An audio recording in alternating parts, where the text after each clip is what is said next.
desk? No, this is Bill Adams. Mike isn't here yet. Oh, okay, I'll tell him when he... Oh, just a minute. Here he comes. Mike, phone.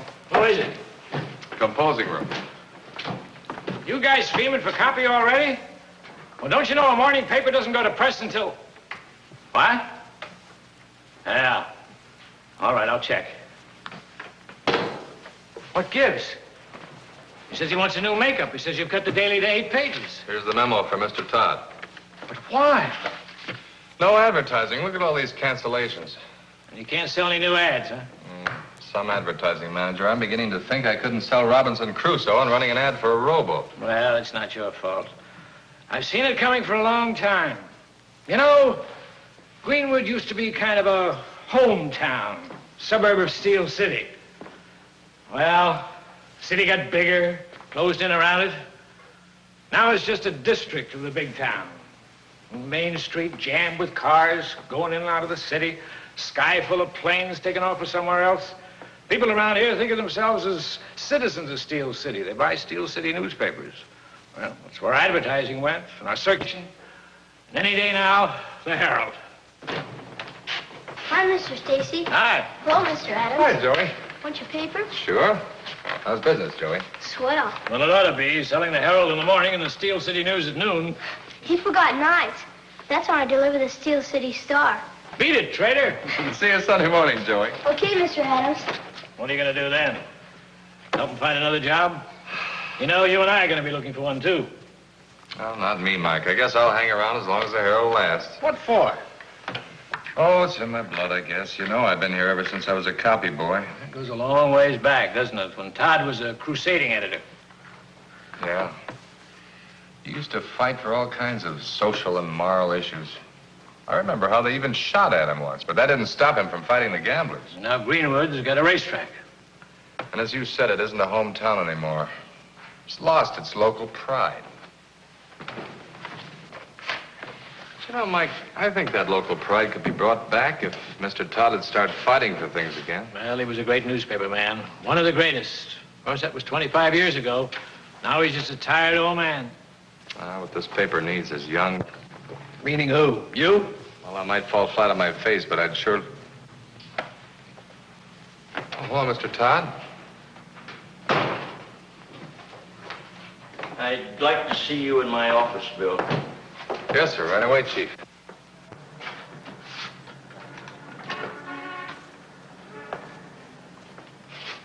Relax. The paper's gonna fold anyway.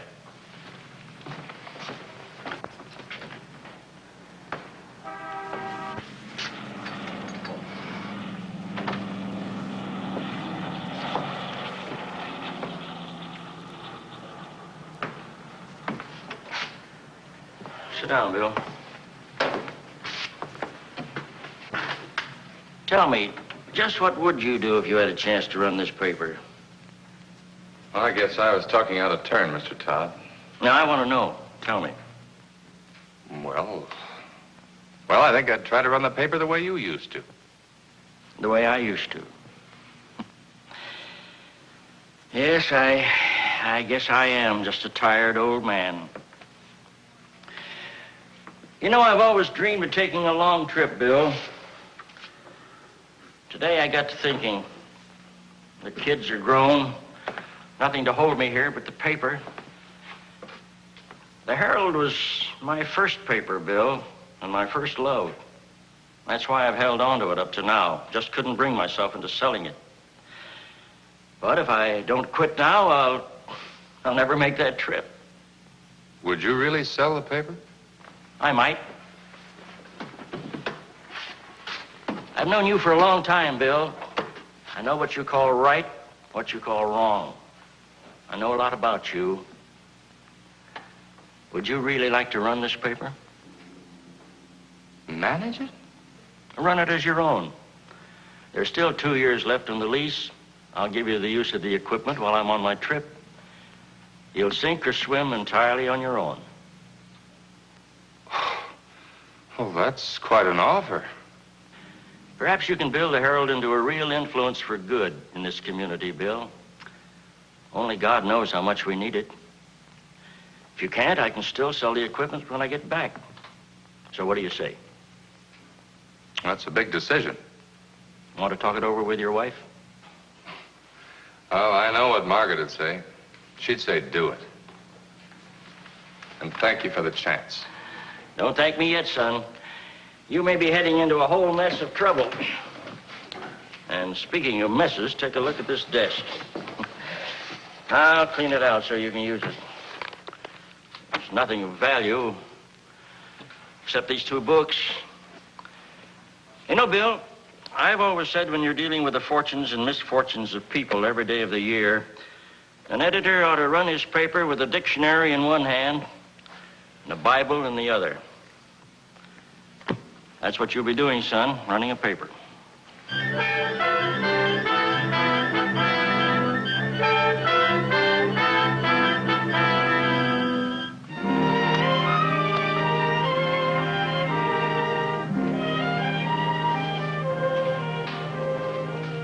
Well, hi. Gonna be working all night, honey? I decided to bring you some coffee. Oh, I thought you were going home to bed. I couldn't sleep if I did. Well, why not? I guess my conscience is bothering me. What, you? I crumpled a fender on the car today. Oh, but it wasn't my fault. It's getting so a person takes her life in her hands to drive down that main street. And it isn't all women drivers either. It happened at that intersection at 4th and Main where Jimmy Watson was killed. Yeah, I know. Well, don't worry about a crumpled fender. I have more important things than that to think about. Do you realize what I took on today? Do I? I've been as excited as a child ever since you called this afternoon. And don't you worry about a thing, my pet. You're going to become the best editor this town ever had. Do you want me to do anything for you? Yes, you can tell me where to get $5,000 operating expenses because I certainly don't want to mortgage our house. Well, of course you'll mortgage the house if you need to. Bill, you can't make a success of this paper unless you have faith in yourself. And you can't have that unless I have faith in you, can you? So get the mortgage. Or don't you think they'll give us $5,000 for our house? You're terrific. I guess that's why I love you. You know, dear, what you just said about being willing to risk our home gives me an idea for what I want to do with the paper. What do you mean? Well, I've been dreaming around various angles trying to get a policy for the Herald. But I haven't been able to find a peg to hang things on. Mike Stacy was saying just today that Greenwood isn't a hometown anymore. Well, maybe I could make people realize that Greenwood is their home. Women would like that. You know, there's a home angle on almost everything. Well, take the racetrack, for instance. Think of the homes that are miserable because people turn their paychecks over to the betting machines. And you think I could fight that? Well, why not? Why not? You know, there's something else. You remember that horrible accident last winter when the plane fell? Well, now, why did that happen? Because the airport doesn't belong in town. It ought to be out in the country. Oh, Bill, there are 1,000 home angles. Better fire and police protection. More schools. Wait. Remember that congestion on Main Street? Yeah. Well, I've heard you say that there's an average of an accident a week there, about 5 fatalities a year. Well, why not use that for your opening campaign? Yeah, Margaret, but how do we start? A new highway to go around the town and end that Main Street mess. A bypass. Wonderful. It'll make it easier for you to get to work, too. Me? Well, didn't you know? You're my new secretary and assistant editor. Oh.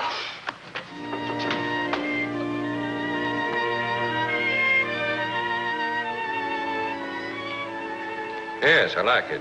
I'm glad to hear it, Mr. Mason.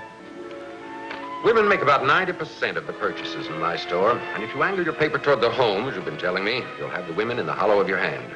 Well, at least I hope we'll have them reading your advertising. I'll give it a try. Thank you, sir. And as president of the Merchants Association, I'll tell some of our members about this new slant of yours. Well, thanks. Of course, I'll be calling on them myself. Won't do any harm. Although I don't mind admitting that my recommendations carry quite a lot of weight. How do you like that? 6 advertising contracts in one morning. I gotta hand it to you, Bill. That home angle's a great gimmick. What's a gimmick? Oh, it's a commercial idea with a hook. It's not just a gimmick. That's not the real reason for the home angle. That's only a springboard for the things that I want to do with the Herald. Oh, crusading, eh? You can call it that if you want to, but I'm going to fight for the good of Greenwood. The next project is a traffic problem on Main Street. I don't think the taxpayers are gonna like the idea of an expensive bypass, but it's your newspaper, Bill. But I think you ought to know, I got a commercial gimmick, too. It's my paycheck. The minute it stops, I get out of here.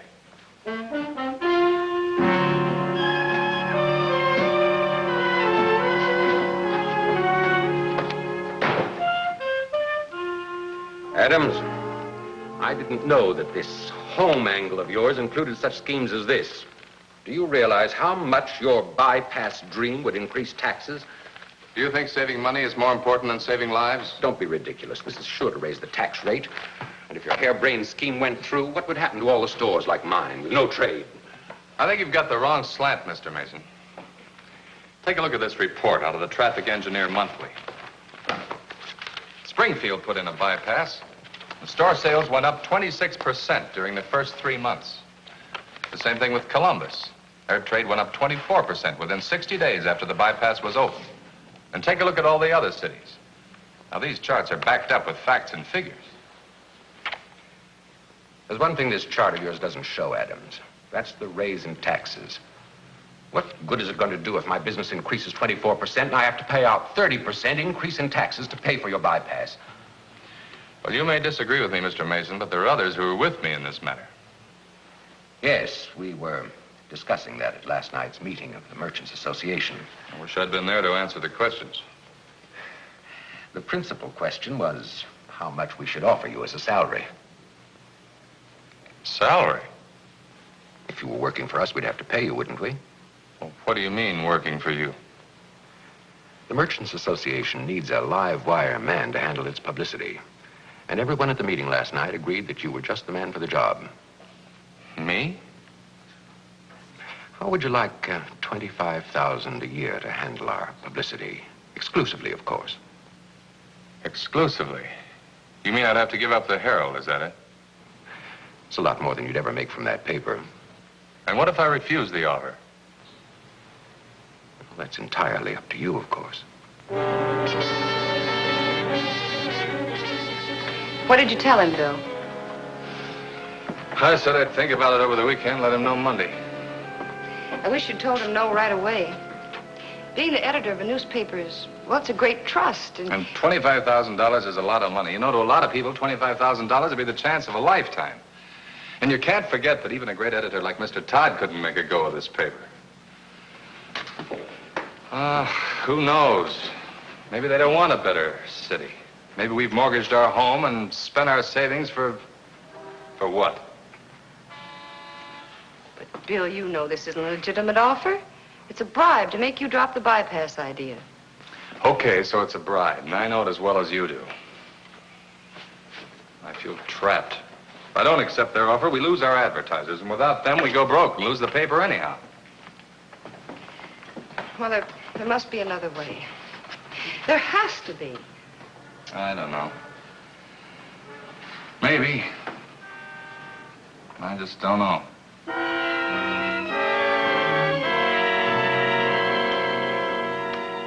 Give us this day our daily bread, and forgive us our debts as we forgive our debtors. And lead us not into temptation, but deliver us from evil. For thine is the kingdom, the power, and the glory, forever. Amen. Okay, fellas, now before we go, be sure to mark your records so I can turn them in at the extension department down at the church. And again, I want to welcome Don and Jimmy as the 2 newest members of our Sunday school class. And don't forget, next Sunday at 5 o'clock sharp in the morning. Has anybody seen Joey? No. Well, I'll give him a ring. It's after 6 now. You better get those papers delivered. Morning, Mike. Mr. Adams, Yes, Steve. I don't guess you'd mind if I told you something, would you? No, Steve, what is it? Well, you see, last Sunday, after I finished delivering the papers, well, I went up to our church and I had a talk with the pastor. Yes. And I remembered all the things that you told me, and I asked God what to do, and I joined the church. Did you accept Christ as your Savior, Steve? Yes, sir, I did. And I want to thank you for what you've done for me. Thank you for what you've done for me, Steve. And God bless you. Well, I better get these papers thrown. Right.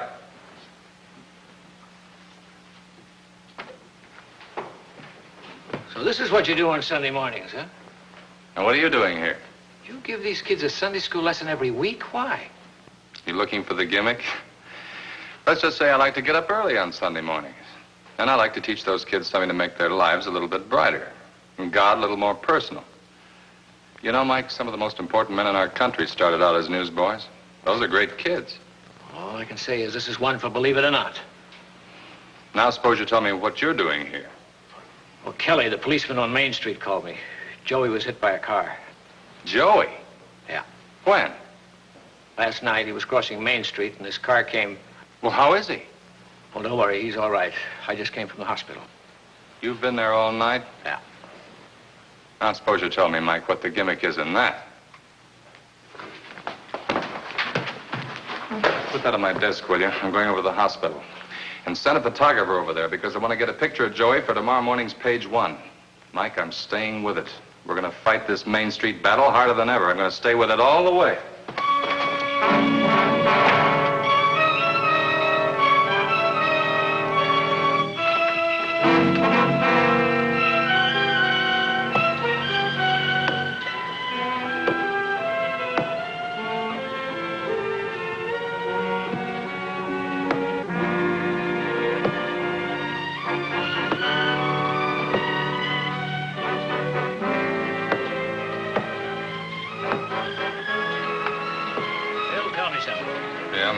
I've been putting together a dummy of that 4-page deal you want to start tomorrow. Now, how's anybody in their right mind going to pay money for a paper this size?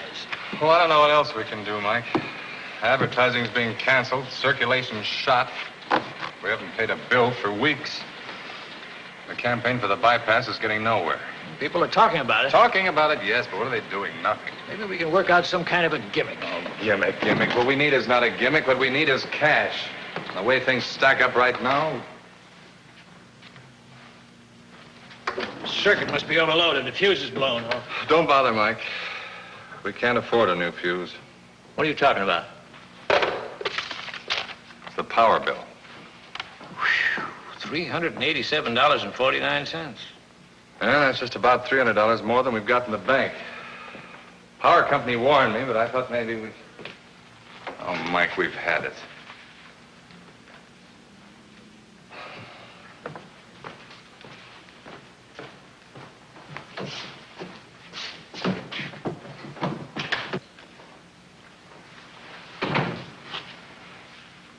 Well, that's what he said he'd do. Yeah, I feel worse about that than anything. Yeah, me too. Hank, Roxy, you might as well go home.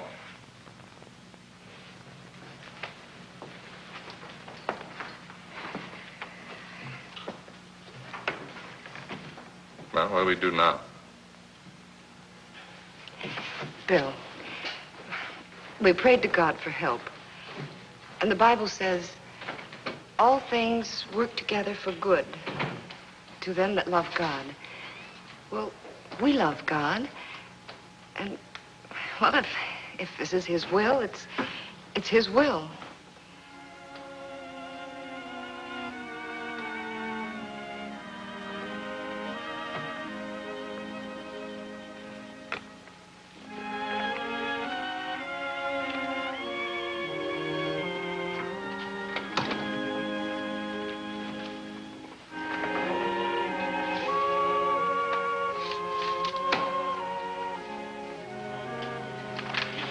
Read that again, Margaret. No man can serve two masters, for either he will hate the one and love the other, or else you will hold to the one and despise the other. You cannot serve God and mammon.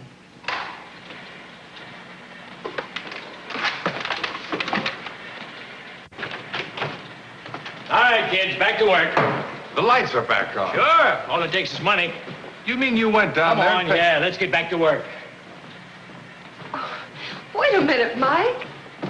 Why did you do it? Because I never could see in the dark. You said the day your paycheck stopped, you were going to... Yeah, I know. Well, I got an advance on my Social Security. Come clean, Mike. Why? You remember that Sunday morning I came down here and told you about Joey being in the hospital? Yeah? And I found you teaching the Bible to those kids? Yeah? Well, I began to learn then that you're the kind of a guy that does things without a gimmick. If you really believe in it. I really got hip after I found out about you turning down that offer of Mason's for 25 grand. You knew about that. Now, how did you find... Well, I know about a lot of things. I know you're more concerned with the welfare of this town than your own. Of course, you could have taken that bribe and been on Easy Street. But you decided to fight it out even though the odds were against you. You know, I've always been a sucker for a guy with a lot of guts, Bill. So I'm going to stick it out, paycheck or no paycheck. Mike, you're wonderful. Well, never mind about that. Because I've got a gimmick here, and I've got an idea here that might just put this bypass deal of yours over. Now, get this, you fellows. Here's a chance to get in and pitch for Bill Adams. We want a paper in the hands of everybody in town, but we want them to read it, you understand? Now, don't sell it. Give it to them if you have to. But stand over them. Beat them on the head. Make sure that they read it. Now, get going and don't come back till you run out of papers. Well, I guarantee you that's going to be the best spread issue you ever put out. And the strangest one. Nothing but accident pictures and an editorial segment is why the bypass has to be built. Tell me something, Mike. Where'd you get the idea for that headline? Oh, something I read somewhere. Free paper, mister?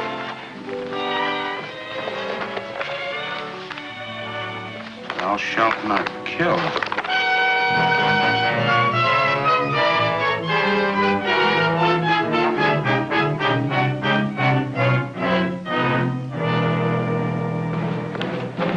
Paper, mister?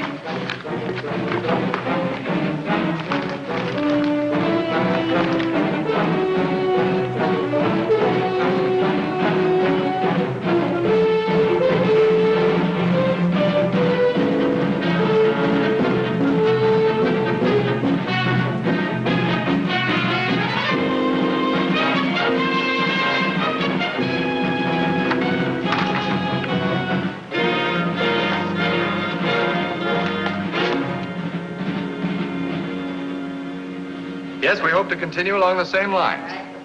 Yes, thank you. Well, very thank much. you very much, sir, for calling. Margaret, that idea of Mike's has certainly stirred up this town. We've had nothing but phone calls all morning. Got some new subscriptions, too, honey. We're gonna win this fight. We're gonna win.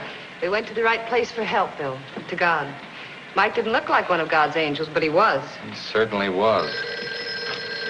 Greenwood Herald. Well, yes, sir. Thank you, sir. Yes, we have some advertising space left for tomorrow. Yes, sir. We're on our way. Here, I can take your copy right over the phone. Okay. Big furniture sale.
Remarkable.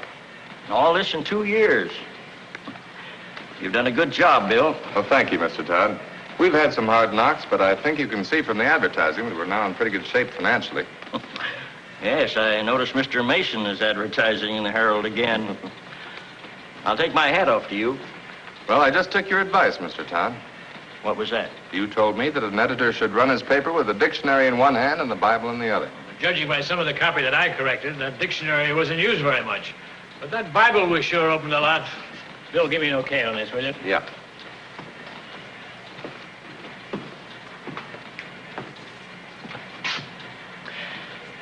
You know, it's good to see a Christian at work, serving God and serving his community. Well, I found that's the only way I could run the paper. That's the best way to run a paper. And to run your own life, too. I'm sure when the great editor-in-chief goes to press with your final edition, Bill, you'll have a well-earned byline in it.